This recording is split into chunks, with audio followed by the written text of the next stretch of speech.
Please don't forget to like, subscribe, and comment. Thank you so much. Join us at Like Learning School and experience a transformative education journey. Visit our website at www.likelearningschool.com or contact us at +2348085095144 to learn more and get started today. So, reactions of acids generally, or preparation of salt.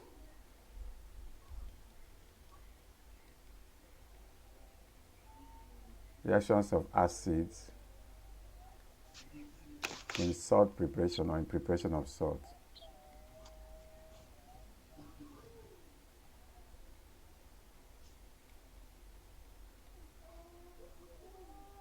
All right. So, we know that acid plus metal gives what again? I just need you to give me this. Acid plus metal gives what again? Can I have your attention? Yes, sir. Okay, acid plus metal gives what again? Acid plus metal. It gives Mm-hmm. This is what I am pointing at. plus You know that acid plus metal gives what? salt plus hydrogen. Salt plus hydrogen. Can you give an example? Um, Lithium Okay, plus maybe AC hydrochloric acid plus lithium. acid. Hydrochloric acid plus lithium will give you lithium chloride plus water. Plus hydrogen. Sorry. Lithium chloride, LiCl, for lithium chloride plus hydrogen. The hydrogen gas bubbles out. Okay, so acid Yes, sir. reacts with metal to produce salt plus hydrogen. What is the salt in this reaction? Sir, Yeah, what's the salt in this reaction? the salt. Mm-hmm. What's the salt? What's the salt in this chemical equation? Lithium The salt, is lithium chloride. lithium chloride is a salt. So this is a salt.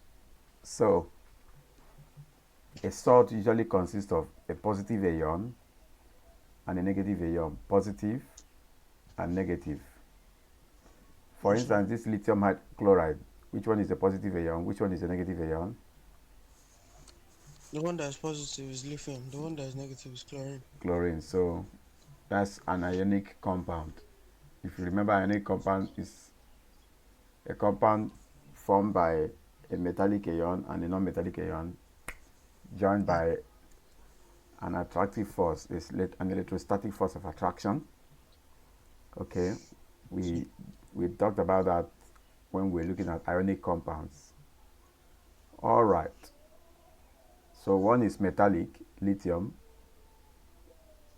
The other one is um, non-metallic, chlorine. All right. Okay. In fact, we usually say that this kind of reaction is a redox, but we'll talk about that in another discussion. It's a Yes, sir. redox reaction. A redox reaction is a reaction that is both About reducing and oxidizing ions. beautiful, is both reduction and oxidation. What do you remember about oxidation or reduction? Oxidation and Say that again. atom. Say that again. Oxidation is when an atom loses electrons. Beautiful. Oxidation is loss of electron. Oil. Red- Reduction is gain. reduction is gain of electrons. For instance, in this magnesium, when magnesium is ionized, it loses electrons to become 2 plus. Say it has been So magnesium has oxidized. been oxidized because oxidation is loss. But look at hydrogen. It has been reduced. Uh, Um, hydrogen gains electrons, you know, to become reduced because reduction is gain. All right, we dealt more on that on redox reactions, so you can look at that in the topic on redox reaction. I'm reading it and I'm screenshotting it as well so I can have them on my. Beautiful. In fact, I can advise you to look at the lesson on the video on redox reaction, redox. Yeah. We I, treated I, I I have all my notes from last year here. All the interest, information. I'll just go through interesting, them. beautiful. That's cool. You can review that lesson. It's treated in more details. All right. Okay, so that's one way we um, produce salt. Reaction of acid with metal, of course, produces salt and hydrogen. We are looking at all of that in more details, but let's talk about some other methods. Another method is what we call neutralization reaction. Neutralization is basically what happens when acid gets neutralized by alkalis or even bases. What would be what's the pH value of a neutral substance? 7. 7, because it's neither acidic or alkali. Alkali below 7, base above 7. You know, it start from 0 to 14. You know that. You know what I'm talking about. You see what I'm talking about. Neutral is this position where it is usually green. Okay. Anything above 7 is alkali or alkaline. Anything below 7 is acidic. And as you go lower, it gets more acidic. You already know that. As it gets lower, it gets more acidic. More acidic. That's why a pH level of 1 is more acidic than a pH level of 6.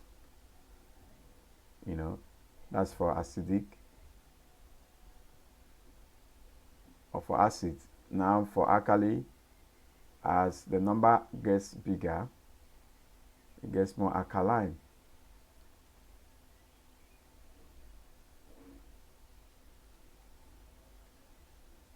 And that's why a pH level of 13, for instance, is bigger than a pH level of 10. You know, and 7 is neutral, neither acidic nor alkaline.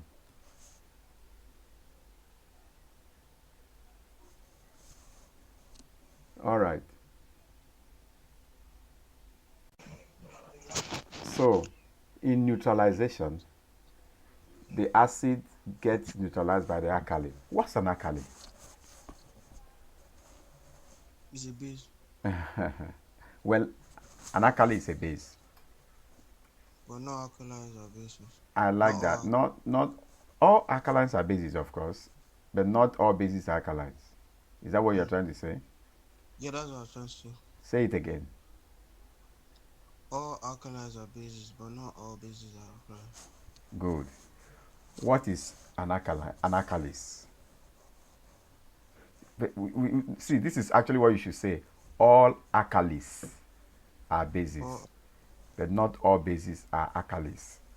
When we say something is alkaline, we are simply saying it has a basic nature. It's just the adjective for something being basic. Alkaline, like acidic. You know, I said something about acidic when it has an acidic nature, or alkaline when it has an alkaline nature. Anything above 7 is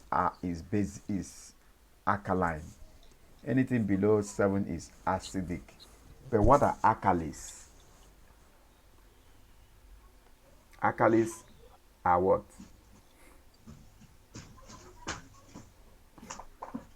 What are alkalis? Alkalis are soluble metal hydroxide. Soluble metal hydroxide, which simply means bases that are soluble in water, or water soluble bases in simple terms. Alkalis are what? Water soluble or simple soluble bases that can dissolve in water. That's basically what it means. Did you hear me? Okay. Yes, sir. Soluble bases. Bases that are soluble.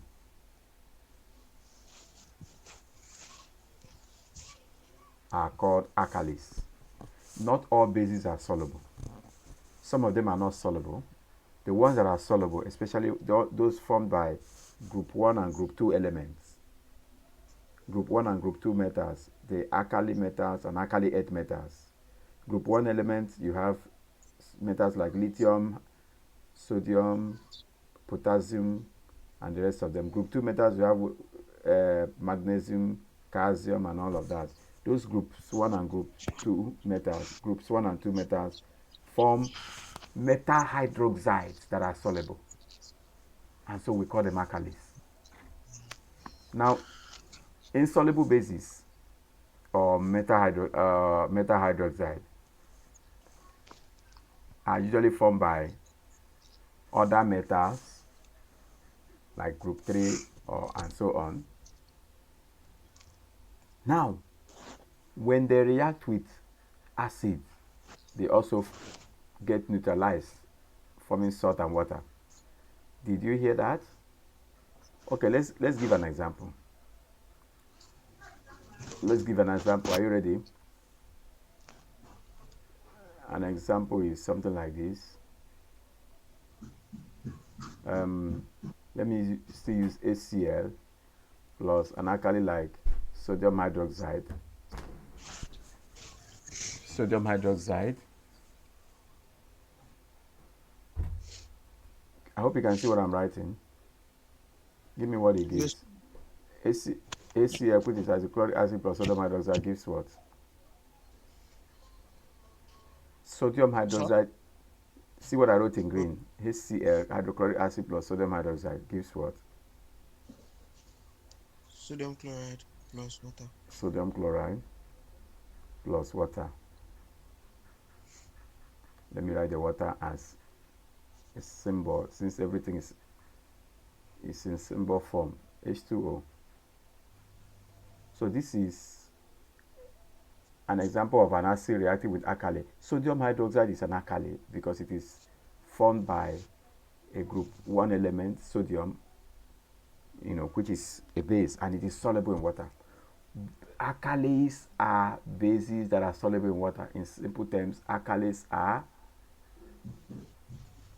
soluble metal hydroxides that are soluble. Metal hydroxides or metal oxides that are not soluble are just normal bases. I can give you an example like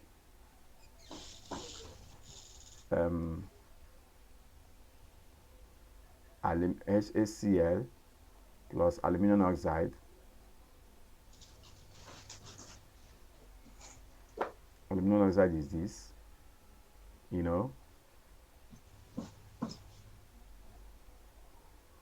This one will form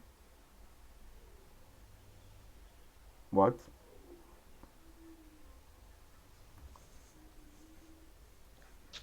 Did you see what I wrote? Yes, sir. Aluminum oxide plus hydrochloric acid. So you see that it will form aluminum chloride and water.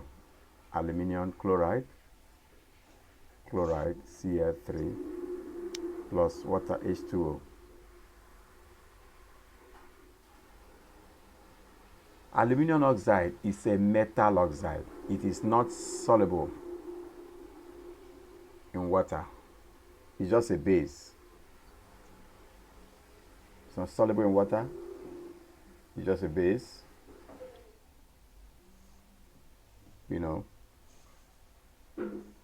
Unlike sodium hydroxide, which is soluble in water, and so we call that alkali. Okay.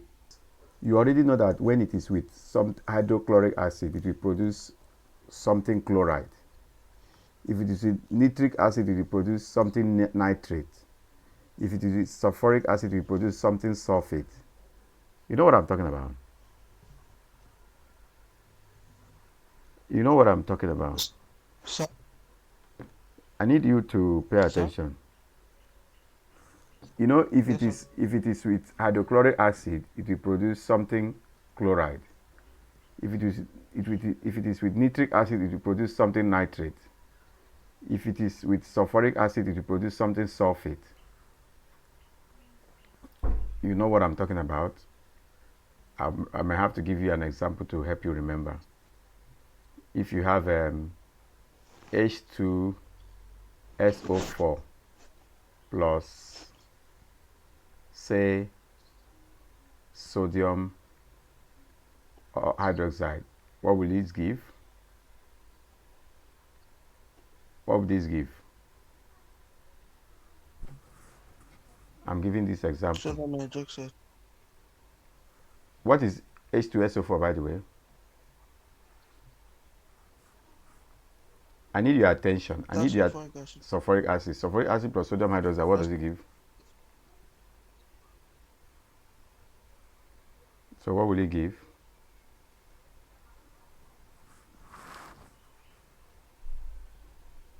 Sulfuric acid plus sodium hydroxide, what will it give? I can't. Sulfuric acid plus sodium hydroxide. Mm-hmm. What will it give? Sodium sulfate. It's sodium Sodium plus sulfate water. plus water.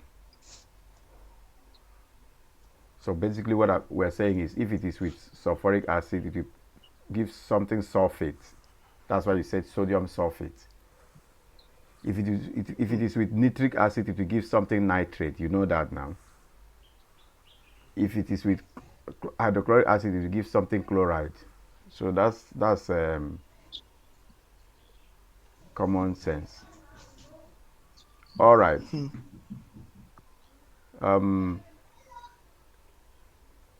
That's a neutralization reaction. But do you also know that acid can also be neutralized by metal carbonates? Of course, this one forms what? Salt, water, and carbon dioxide. You know that? Yes, sir. Salt, water, and carbon dioxide. For instance, is there any example you can give for this?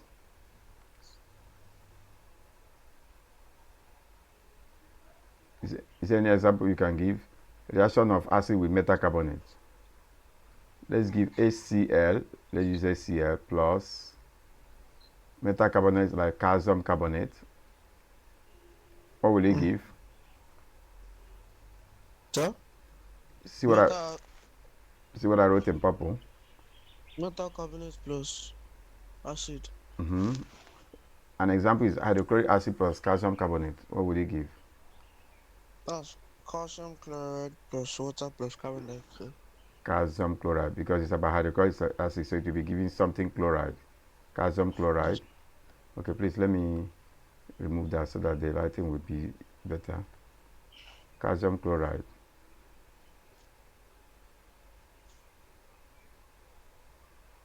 All right, so calcium chloride plus calcium chloride plus water, or carbon dioxide plus water plus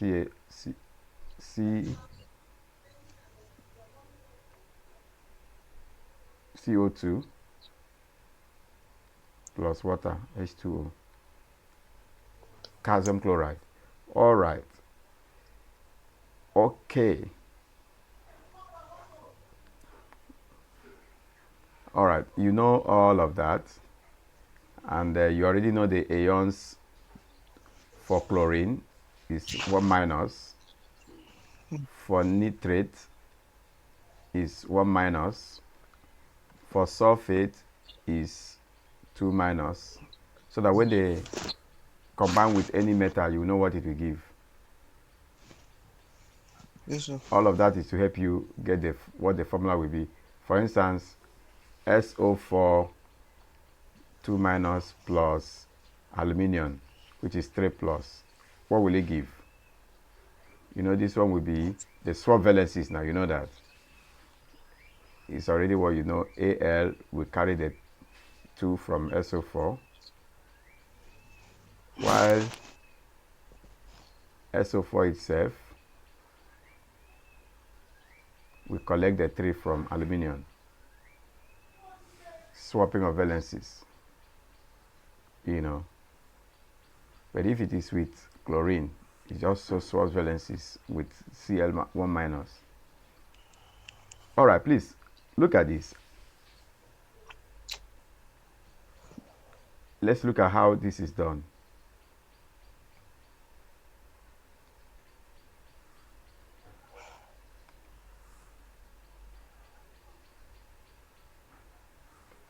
To prepare soluble salts that are soluble. Are you listening? Yes, sir. You react the acid with insoluble substance like metals or metal oxide or metal hydroxide or metal carbonate.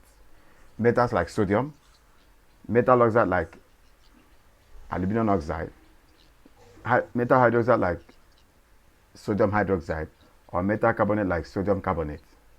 Okay, let me just name them accordingly so that you will. Sodium, for instance, for the metal oxide like sodium oxide and NaO, metal hydroxide like sodium hydroxide, metal carbonate like sodium carbonate, respectively. All you need is just react the acid with the metal. You know what each of these things will give? A quick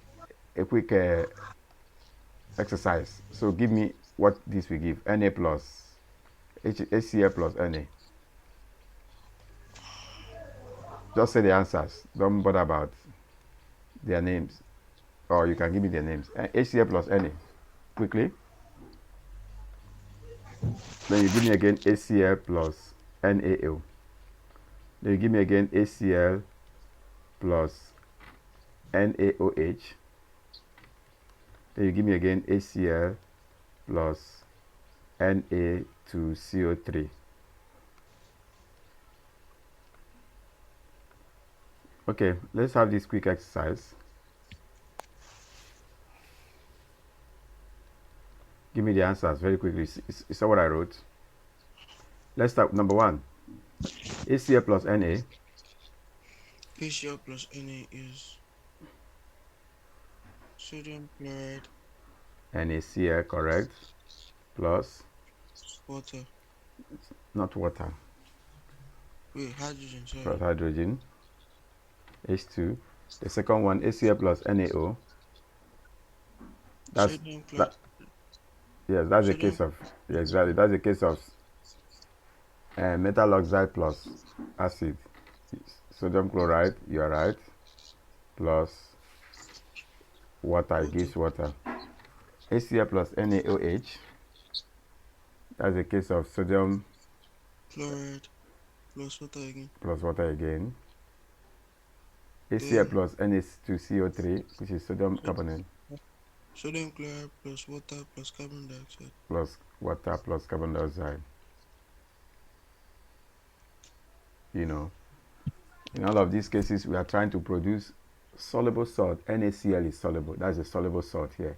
NaCl is a soluble salt, the soluble salt, the soluble salt, the soluble salt. You know, but sometimes we can use an insoluble substance. I would have given you an example of an insoluble substance, which could be a metal oxide, or a hydroxide, or a carbonate. So you add the chosen solid insoluble substance into the acid, and the solid will dissolve. Are you paying attention to the step? Yes, sir. For instance, if this is the container containing the acid, that's the container containing the acid, a beaker or a test tube containing the acid. we add a solid insoluble substance, which could be a metal, a metal oxide, or a metal hydroxide, or even a metal carbonate. That solid will dissolve. And you know that the acid will be neutralized when, as you are adding more solid, it doesn't dissolve again. It begins to sink to the bottom. Let me just tell you what I mean. I've added, this is the acid, or I just need you to get this step. What I have here is the acid, okay? That's the acid in this container. Did you hear me? Then you start adding solid insoluble metal oxide, or metal hydroxide, or metal carbonate, as I showed you earlier. As you're adding it in bits, they will start dissolving. Then you keep on adding. Now, when the solid doesn't dissolve, or you added more solid and it does not dissolve, it means the acid has been neutralized. The acid has been what? Neutralized. So it's not able to react with additional or excess solid, either metal or metal oxide or metal hydroxide or metal carbonate. Because it can't react with it, that excess solid will sink to the bottom. And once that happens, you can stop adding more. What you need to do is now filter excess solid. Filter out the excess solid. The first part that got dissolved will form the salt solution. The excess one that didn't dissolve will become solid that will settle at the bottom. So what you are going to see at the end of that experiment will be something like this. The liquid, which is actually the salt solution because of the solid that got dissolved, and then the excess solid that didn't dissolve that will be at the bottom, will settle at the bottom. So what do you do to separate this? What do you do to separate this undissolved? Let me label it. Filtration. Unreacted, and of course unreacted and undissolved. Unreacted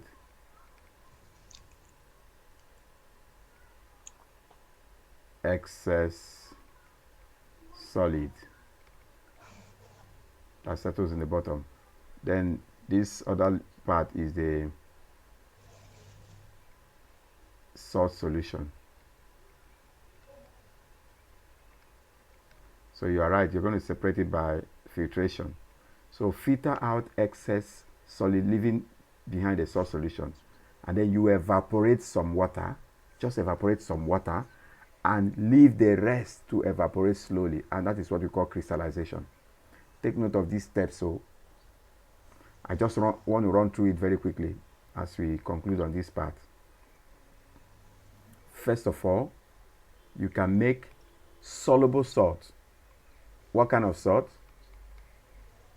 Soluble salt. Salts that are soluble in water by reacting acid with insoluble solid substance, which could be a metal like sodium, a metal oxide like sodium oxide, a hydroxide like sodium hydroxide, a carbonate like sodium carbonate.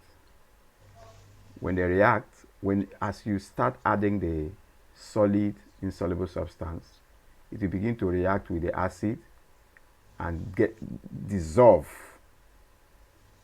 You keep adding it until it stops dissolving. In fact, once the acid has been neutralized, any additional solid you add will sink to the bottom, like this diagram you are seeing here. The excess one that as will now settle at the bottom because they can't dissolve any longer. because the acid has been neutralized. Sometimes they ask you, why did the excess solid substance stop dissolving? Because the acid has been neutralized. It has reached its neutralization point. So at that point, you can now stop adding any solid, which could be sodium oxide, sodium itself, or sodium hydroxide, or sodium carbonate. And then you can now filter, first of all, filter out excess solid, so that the source solution will be left. The source solution above it will be left. Of course, you pass it through the filter paper. And then you evaporate some water, just a little water. The reason why you shouldn't keep on heating and heating and heating until all the water has fully evaporated is so that you will not start decomposing the salt. Because the NaCl, for instance, that is formed, if you keep on heating it, it will begin to react by decomposition and change to another substance. So we heat it a little to evaporate some water, and then we leave the rest to evaporate slowly, forming crystals of the salt, what you call crystallization. Okay. Did you get that? Yes, sir. We've talked about how you know an acid, a lower pH, acidic, a higher pH, alkaline. An acid produces a hydrogen ion as the only ion in solution, hydrogen ion in aqueous solution. Alkalis produce hydroxide ion as a negative ions in solution. In fact, an acid produces hydrogen as the only positive ion when in solution. That's what they produce when they are in solution. Alkalis produce hydroxide, which is OH minus when in solution. All right, we already said that pH 7 is neutral, less than 7 is acidic, greater than 7 is alkali. And when hydrogen ion combines with the hydroxide ion, it forms water. All right. You see other things about ionic equations, half equations, and all of that. All right. But we need to draw a distinction between strong acid, weak acid, concentrated solutions, and dilute solution. An acid is strong because it can completely be ionized in aqueous solution. For instance, hydrochloric acid, nitric acid, sulfuric acid, most of these acids are strong acids. They can be completely ionized in aqueous solution, producing, of course, hydrogen ion as the only positive ion in water. Now, weak acids just get partially ionized. Most organic acids like ethanoic acid, citric, carbonic acid are weak acids. Of course, stronger acids have a lower pH. pH of 0, 1, 2 are very strong acids. And as the pH decreases by 1 unit, the hydrogen concentration, that's the hydrogen ion concentration, increases by a factor of 10. For instance, if pH of 1 is 10 raised to power 1, or let me say pH of 3 is 10 raised to power 1, pH of 2 will be 10 raised to power 2, pH of 1 will be 10 raised to power 3. As this decreases, the acidic level increases. That's the acidity increases because of the lower number of the pH value. This is pH, and this is hydrogen concentration. Hydrogen concentration. increases by a factor of 10.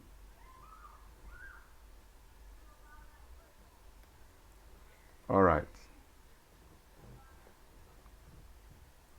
So, you can see a pH of 1, which is 10 raised to the power 3, is 10 times of pH of 2, which is 10 raised to the power 2, and pH of 2, which is higher than pH of 3, is 10 times of pH of 1, which is 10 raised to the power 1. But strong and weak acid is not the same thing as concentrated and diluted. This something is concentrated when it is there's a higher volume of it compared to what the liquid. Higher volume. When you have concentrated acid, there's a higher volume of the acid compared to water. Dilute acid means there's a lower volume of the acid compared to water. Water is more in quantity than the acid. That's dilute. Concentrated, the acid is more, a lot of the acid than the water. It's not necessarily about the hydrogen ion. The hydrogen ion is what tells us about how strong the acid is or how weak the acid is. It's not about the concentration of the acid, whether concentrated or dilute. Okay. Titrations. Have you done anything like this in your chemistry practicals? No. Okay, you will do it. It's one common practical you will definitely do. All right, it's one of the ways we react acid with alkali, of course, to form salt and water. Now it is carried out in a way that specific measured quantities of acid react with specific measured quantities of alkali in solutions. By the way, titration is for acid and alkali in solutions. In solutions. All of them in aqueous solutions. Remember the other one was, if you remember when I talked about the other one was insoluble solid, reacting with acid to form soluble salt. But this one, both reagents are in aqueous solution. The acid is a solution, the alkali is a solution. Now this is how it is done. Of course, we need a suitable indicator. Do you know what an indicator is? Give me an example of an indicator.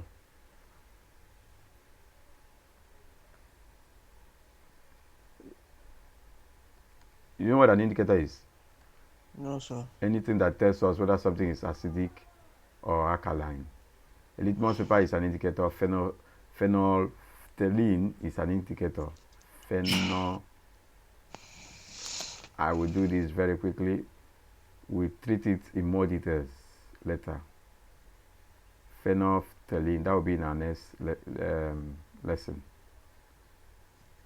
A litmus paper turns red in acid. In fact, acid turns blue litmus paper red, while alkalis turn red litmus paper blue. Litmus paper.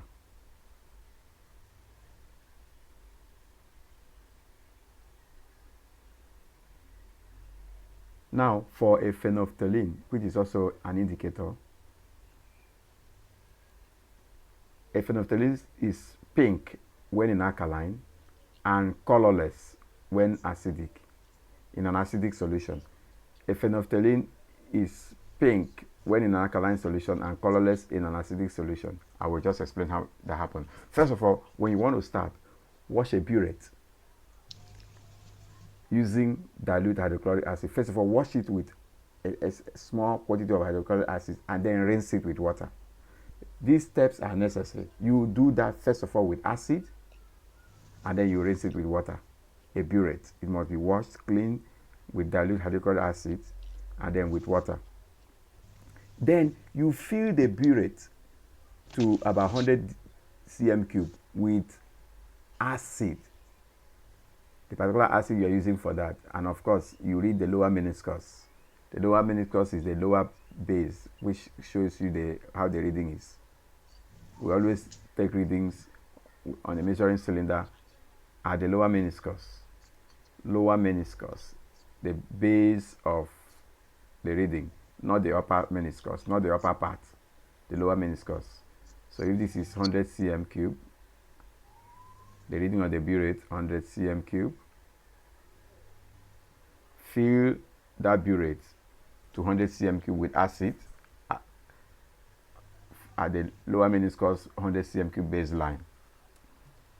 Then use 25 cm cube pipette to add 25 cm cube of alkali. Or you just draw alkali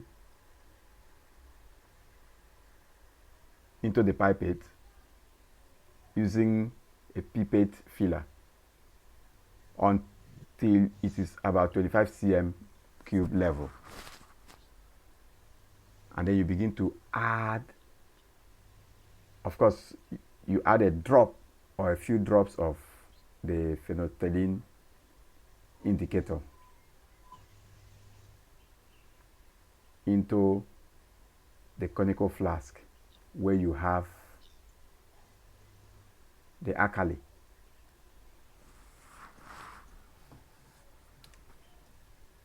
Let me put up a simple diagram to explain what I mean. This is your conical flask.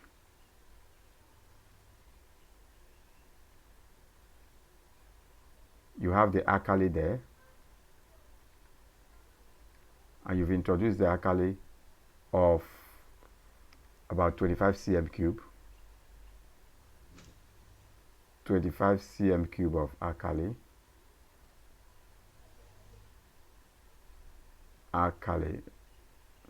Let me write it in details. 25 cm cube of alkali.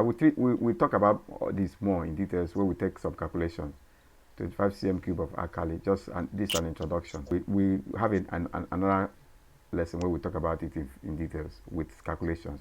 So this 25 cm cube of alkali. An example is NaOH.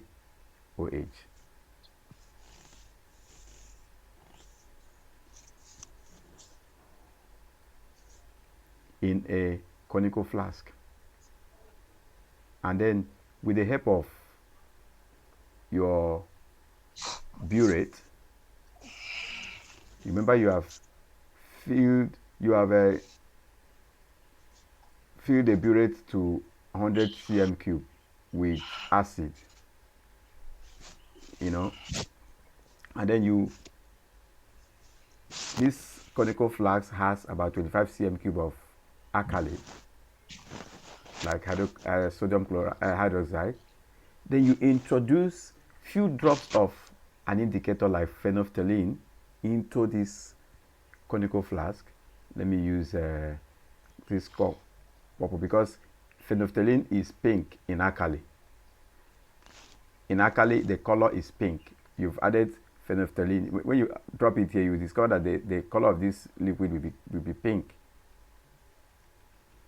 That's the phenolphthalein. Phenolphthalein, which is just an indicator. And you may want to know why do we have to add it. It's just so that we know when neutralization has taken place. Indicator added to the alkali. And then you begin to carefully add the acid into the alkali. That's step 5. Add acid from the burette to the alkali. You begin to introduce acid. The acid will now be carefully introduced into the alkali. You are dropping acid into this alkali that is in the conical flask using the burette. The burette is a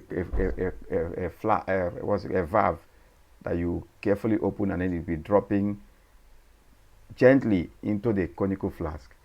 As it is dropping, as the acid is introduced into this conical flask, where you have the alkali,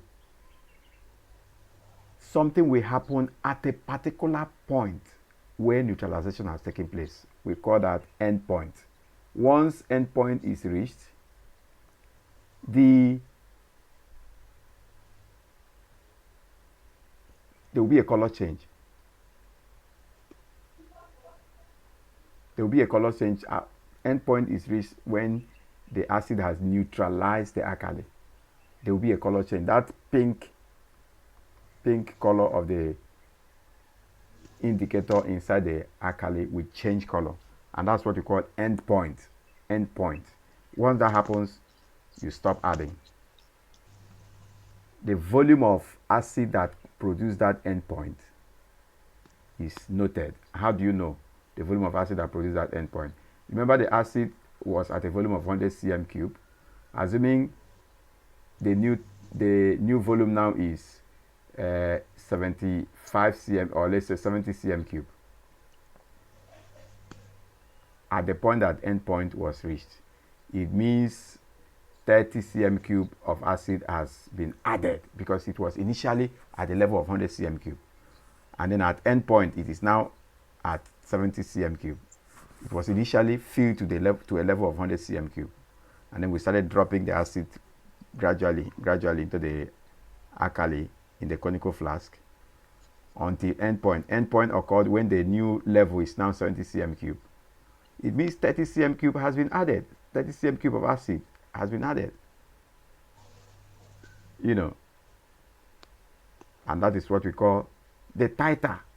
The titer is the volume of acid needed to exactly neutralize the acid. The titer is the volume of acid needed to exactly neutralize the base. This is supposed to be the base. The volume of acid needed to neutralize the base or the alkali. And then you repeat the experiment and calculate an average. We look at all of this when we do some calculations to determine the molar volume, the concentration, the amount, and all of that. We look at that in more details, okay? All right. Bye-bye. Please don't forget to like, subscribe, and comment. Thank you so much.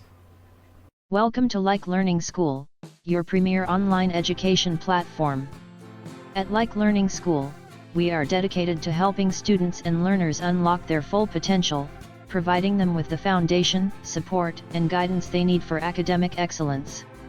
Our platform caters to two main target audiences. Firstly, we work with school children of all ages, offering academic follow-up and accountability partnerships. Our seasoned tutors provide personalized attention to ensure students stay on track and reach their goals.